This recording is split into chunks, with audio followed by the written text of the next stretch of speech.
Hi guys, this is The Whispers of the Wind, and this is part 2 of my Greek mythology series. So I'm only going to be doing 3 videos on that. Not a very big series, but maybe I'll include different stories. Sorry, my head's like really wet. I just took a shower. Anyway, yeah. So the story I'm reading secondly is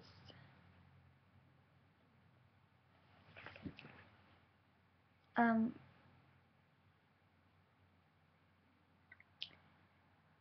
think it's gonna be Perseus and the Gorgon. So sorry if it's gonna be like that. I still haven't done the camera.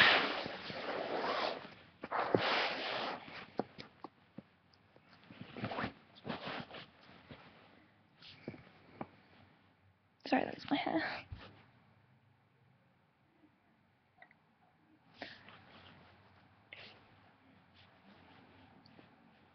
Yeah, that's fine. So, okay, so this section's going to be monsters and heroes because there are different sections for each one. So, yeah. That's in the Gorgon 91.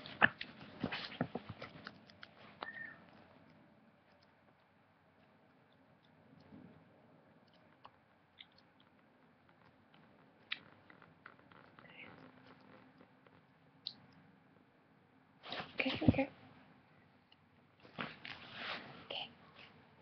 Perseus and the Gorgon's head.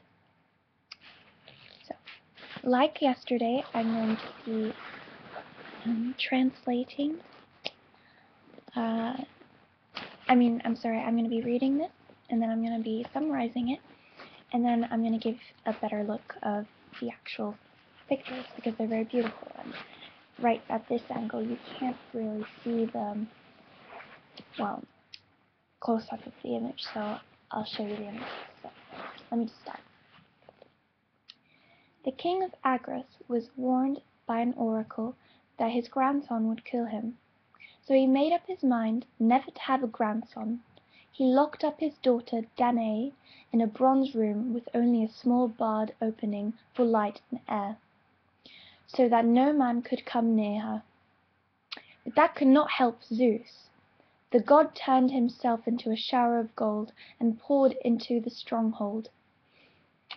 9 months later, Danae gave birth to a son, whom she named Perseus. When her father realized what had happened, he shut up Danae and her son in a chest and threw it into the sea.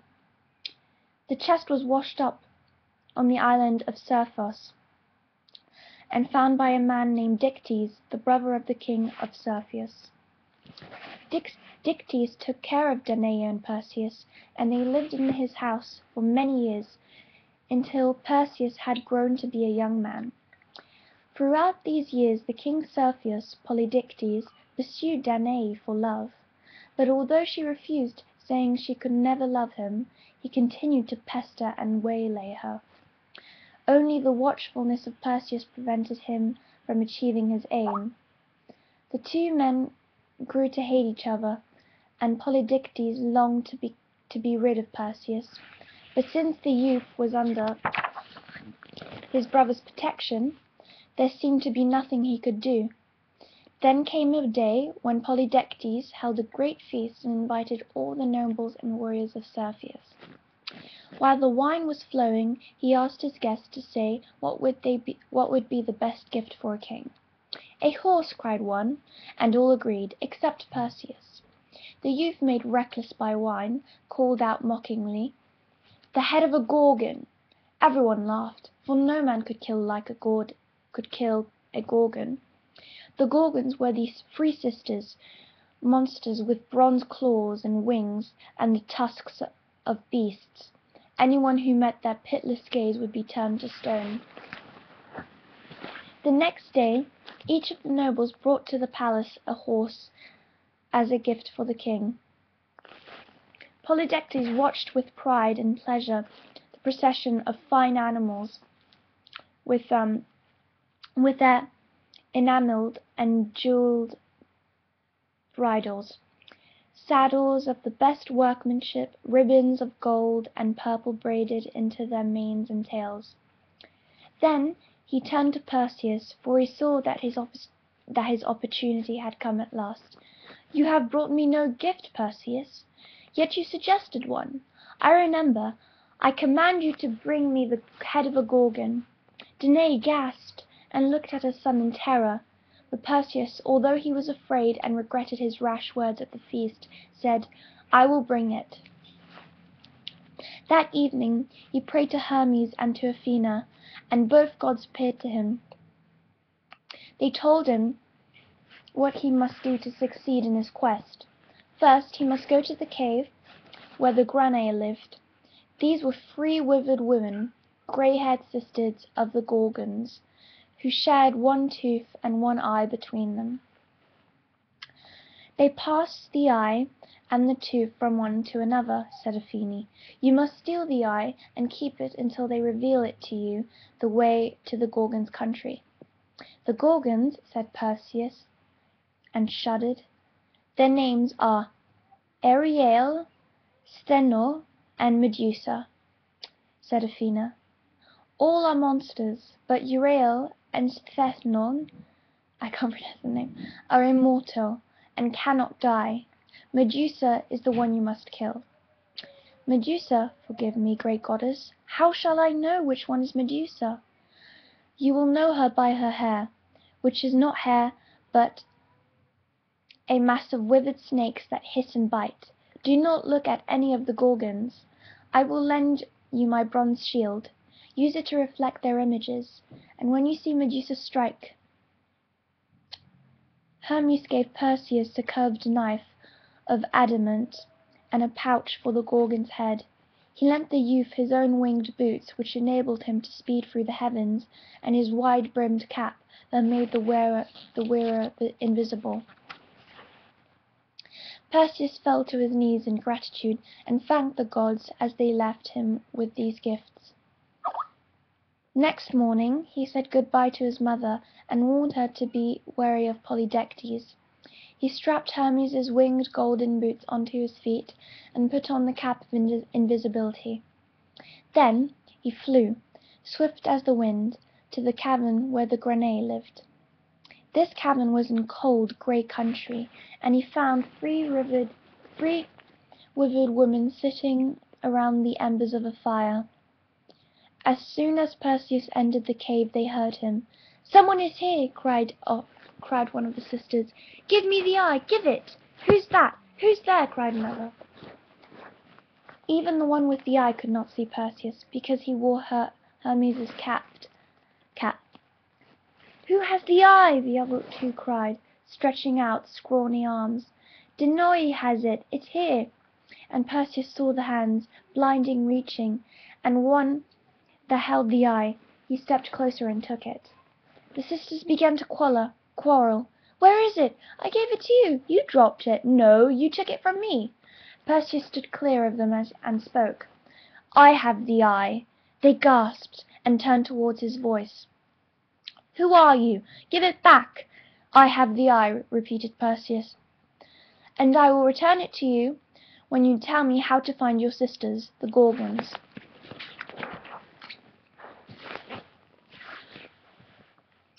The Granae muttered together.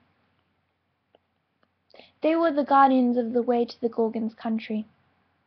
It was their duty to keep out strangers, but what could they do without their eye?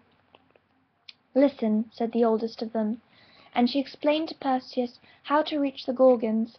Then she stretched out a bony hand. "The eye! The eye!" cried out the other 2. Perseus returned it, and flew away, leaving them passing the precious item to and fro.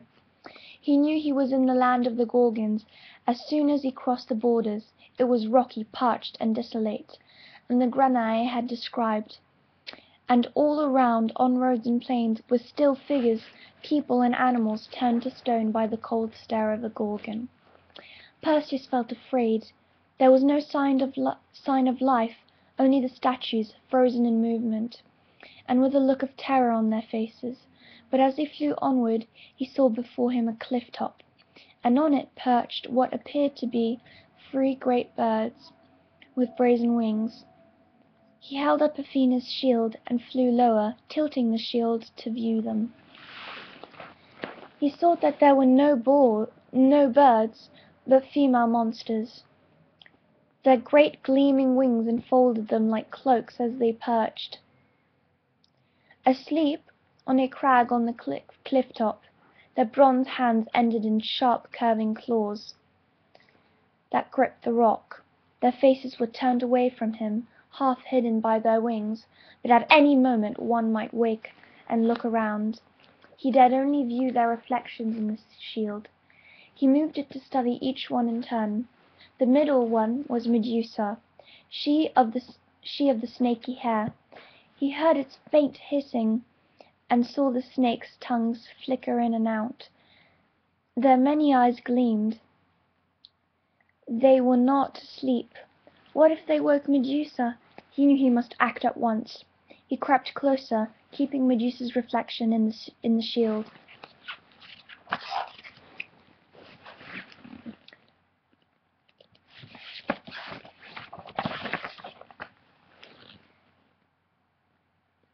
The snakes became agitated. Close behind the monster, Perseus stopped and drew Hermes' knife from its scabbard.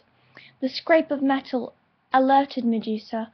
She turned. He saw in the shield her terrible stare, and then he struck and sliced off her head. Blood spouted from her neck. Medusa's sisters woke and shrieked and rose on clattering wings as Perseus seized the head and stowed it in his pouch. They saw it disappear, and, although he was invisible, they lunged screaming in fury, their claws swiping the air around him. With the shield held up to protect himself, Perseus sped away, but the gorgons heard him go. They flew after him, beating the air around him with their great wings. He watched them, reflecting in Athena's shield, and quailed at the sight of their fierce teeth and claws. If they caught him, they would tear him into pieces before ever he was turned to stone.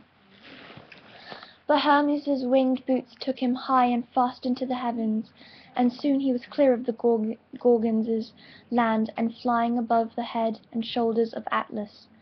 Atlas was one of the Titans who, for untold ages, had held up the heavens and all the stars.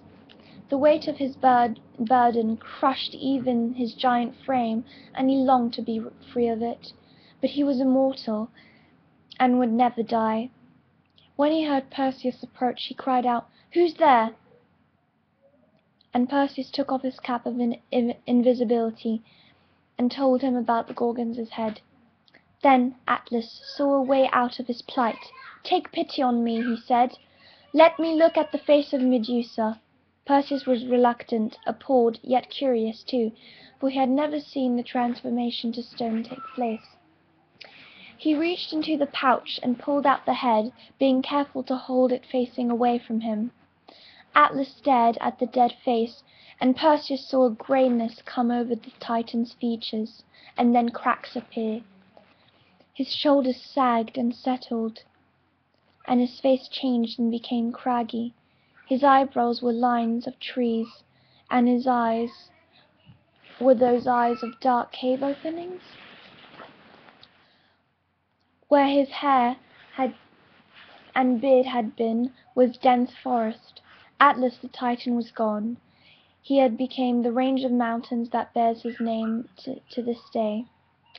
Perseus flew on towards Ethiopia, and now, as he flew across the sea, he saw far below him a young woman chained to a rock below a headland. Waves were breaking at her feet. He flew lower, and the girl looked up and cried out to him for help. "Who are you? Why are you here?" asked Perseus. "I am Andromeda, the king's daughter." The king explained that her mother, Cassiopeia, had boasted that she was more beautiful than the Nereids, the nymphs of the sea, and that as a punishment the Nereids sent a sea monster to ravage the Ethiopian coast. Her father had sought help from an oracle, which told him that if he were to sacrifice his daughter to the sea monster, it would go, and leave his people in peace. As she stopped speaking, a look of terror appeared on the girl's face. She pointed out to sea. "It's coming for me!" Perseus saw a ripple under the surface of the water, a long dark shape moving rapidly nearer. Andromeda screamed as the monster's head burst from the water, streaming wind and foam. It turned towards the sound, and its jaws gaped wide. Perseus lunged towards with Hermes' knife and struck the monster.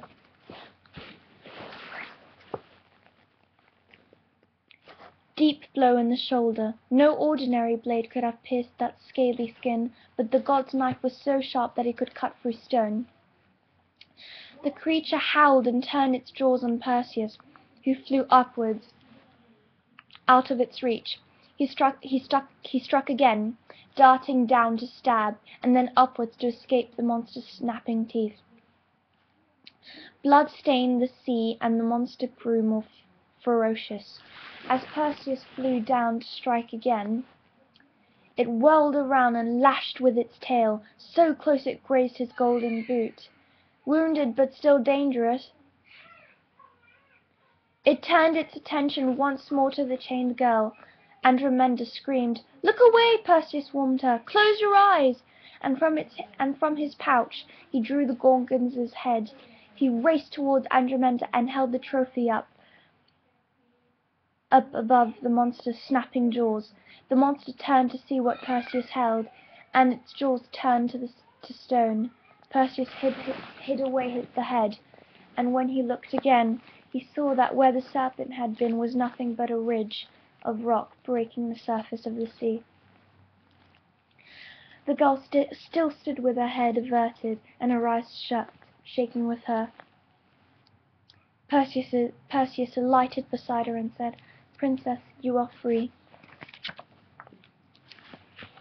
With Hermes' knife, he struck through the chains that bound her, and led her up to the cliff to safety. Her parents were overjoyed to see her safe, and asked Perseus how they could reward him. "If the maiden is willing, I choose Andromeda as my wife, as my bride," said Perseus. The girl and her parents agreed. Then, on the shore, Perseus built 3 turf altars to the gods, Hermes, Zeus, and Athena, and made sacrifices to them in gratitude, before walking with Andromeda to the wedding feast in their father's hall. But Andromeda's father had not told Perseus that his daughter had formerly been promised to another suitor, her uncle Phineus. This man, who had not troubled to try and save her from the sea monster, came now with warriors to take her away by force. A great battle ensued, and many of Andromeda's family took the part of Phineus because he was a kinsman. Those who supported Perseus were outnumbered, and although the youth fought bravely, he found himself concerned and surrounded by enemies. Phineus moved in, his sword at the ready. Perseus shouted a warning to his friend to look away. Once again he brought out the gorgon's head and held it up. Phineus was stopped in mid-strike, his sword arm upraised, a triumphant smile frozen forever on his face. Behind him, several of his followers suffered the same fate. The others fled in terror. And so, at last, the interrupted wedding feast took place. When it was over, Perseus and Andromeda sailed to Cepheus, where Perseus heard that his old enemy, Polydectes, had abducted his mother and imprisoned his own brother, Dictys, who had tried to protect her. Perseus strode into the king's war, unwashed and bloody from his adventures, and faced Polydectes in front of his assembled warriors. Polydectes gave a great laugh. "Well, if it's not Perseus! back from his travels and looking the worse of wear. So, boy, have you brought me the Gorgon's head? And he looked round at his followers, who all laughed with him.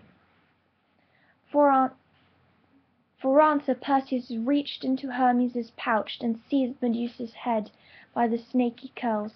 He pulled it out, still dripping blood, and before Polydectes knew what was happening, he had stared full into Medusa's terrible eyes. In an instant, he and his nobles were turned to stone. Then Perseus freed Dictys, who became king of Cepheus and married Perseus' mother, Danae, who had long loved. Perseus returned the winged boots, cap, pouch, and knife to Hermes, and the bronze shield to Athena. He made a gift of Medusa's head to Athena, and the goddess set it in the center of his shield. Then Perseus and Andromeda went to his birthplace, Argos, to make peace with his grandfather.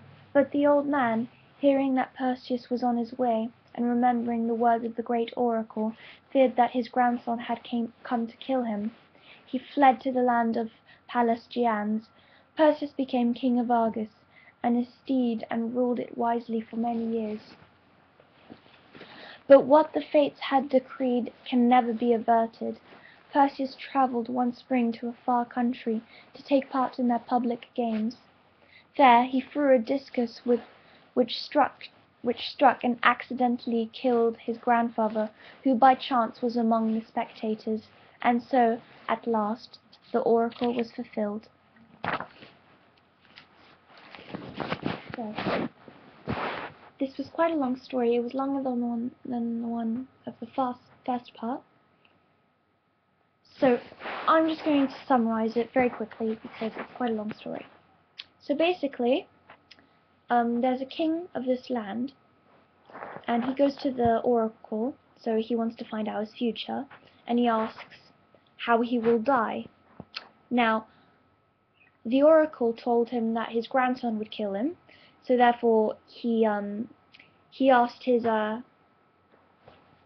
he locked up his daughter so that she, like that she would not make birth. She would not meet any men and, of course, have a baby. But Zeus was attracted to her and well, he was intrigued by her, and he decided to see her. And instead of coming in by like himself, he came in. Since he was a god, he could transform to other objects and humans. So he came in as a shower of gold, and 9 months later, Danae was pregnant. So when the king found this out, he put them into a chest and threw them into the sea, so that they would die. But instead of drowning, it floated and went to shore. When it went to shore, it went on the island of Cepheus, and Seriaphos, I can't pronounce it, sorry. And the king, I mean, they were found by a man called Dictys, who took care of them until Perseus was old enough. But the king of Cepheus, Polydectes, the brother of Dictys, pursued the mother of Perseus, Danae, because he loved her and he wanted to marry her, but she did not want to. And he would have married her by force if Perseus, her son, wasn't there to, protect her. And he couldn't do anything about it because his brother, Dictys, was protecting them. So he couldn't, kill them or anything. So there was a party, and the king was like, "What would you give me if on my birthday, or for gifts for a king?" All of them except for Perseus said the horse, and Perseus was drunk, so he said, "Oh, the head of a gorgan." So So the next day, everyone brought him a horse, and Dick, Polydectes, seeing a chance to get rid of Perseus, said, "You haven't brought me the Gorgon's head. You should get it for me." And Perseus did that. So he went off and he prayed to Athena and to Hermes, and they both gave him gifts to help him. Athena gave him a shield, and Perseus gave him the winged boots and also a helmet, so that he would be invisible and could fly very fast. So then Athena tells him instructions to seek Medusa. He tells him that he should first set out to see the Granes, which are the sisters of the Gorgons. So then the three sisters, the Granes, he stole their eye so that they would tell him where the Gorgons were, and so they did. So when he finally saw the Gorgons, he saw that people were turned into stone, and when he finally saw Medusa, he looked at her from the shield that Athena had given him, so that he would not stare into the eyes of her and be turned to stone like the others were. So when he did this, he sliced off her head and put it into a bag. But the sisters chased him, but he finally got away from them. So on his way back, he found Atlas, who was a Titan, and this is another story. This is like the beginning of the gods. So the Titans were basically against Zeus, who was. It's a very long story. I have to tell you that. So basically, Atlas had to carry the heavens, and even though he was a mortal and a god and very strong, it was quite a tiring burden because he had to carry the whole earth and the whole universe and everything. So he asked Perseus if he could turn him to stone like that, he would not feel it. So he did. And also on his way he met Andromeda, who was tied to a rock in the sea, because her mother had boasted about her beauty, that it was more beautiful than the Nereids, the nymphs of the sea. And the nymphs of the sea decided to send a huge sea monster to the coast of that place, unless their daughter would come and sacrifice. But so Perseus, when he saw the sea monster, turned him to stone, and he saved her. The parents were overjoyed. They asked him what they could do to repay him, and Perseus asked if he could marry her. So as the wedding reception came, the guy who was promised before Perseus to be married to her came with an army.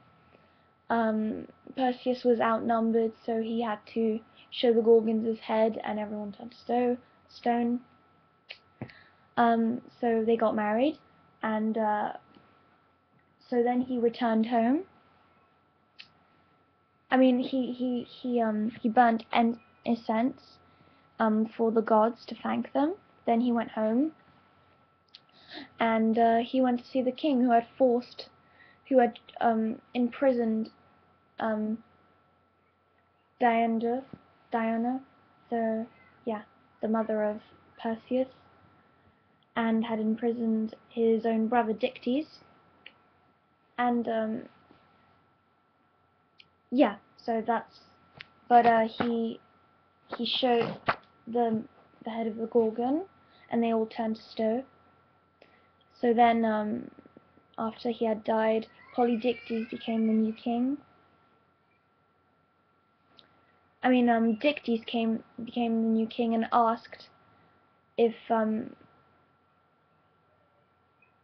uh, if if if Perseus's mother wanted to marry him, and they did marry. So in the end, all turned out good.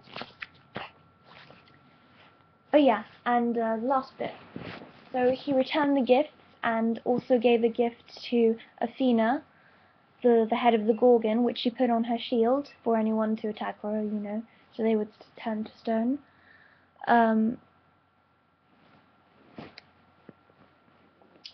So he wanted to go see his grandfather to see how he was going, and he also wanted to take the crown. But his father believed that he was coming to kill him, so he fled. So Perseus became the king of Argos, and however, the fates prophecies have to always be completed. So Perseus was taking part of the Olympics when he threw a disc to the spectators and killed one of them. By chance, it was his grandfather. So the oracle was fulfilled. So that's that. Oh, I also want to show you the pictures. Okay. Oops. Yeah. Okay.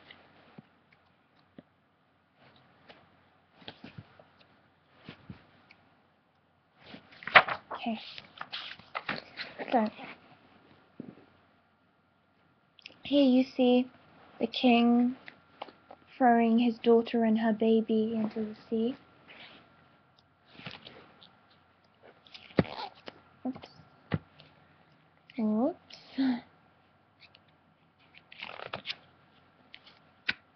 Okay. Okay, here you see the three sisters, you know, that share the eye.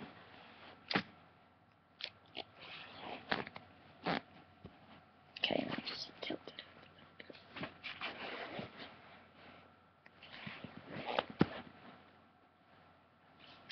Okay.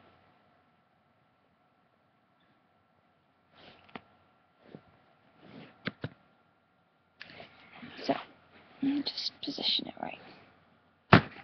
Sorry. Okay, so here you see Medusa and Perseus looking at her from the reflection, because if he looked at her, he would turn to stone. Here you see the figures that had turned into stone from previous tries. Here are the two sisters of Medusa, and you see Perseus he's invisible, and you see that he's carrying a bag with Medusa's head. So, next you see Atlas. See, he's carrying the heavens. Then you see, it's not too important. This is the nice one. So as you can see,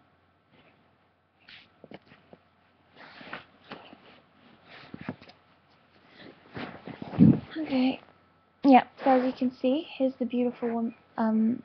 Here's the princess. Oh, you actually can't see it like that. So here's the princess on the rock. Here's Perseus. You can't really see him well because it's invisible, but you can see a faint little figure of him. Here's the monster, and you can see him trying to kill him. So here you see him showing the head to Polydectes.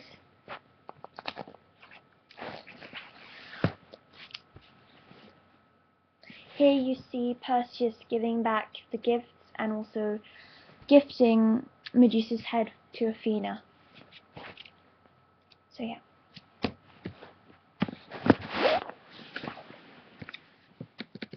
So, I hope you enjoyed that.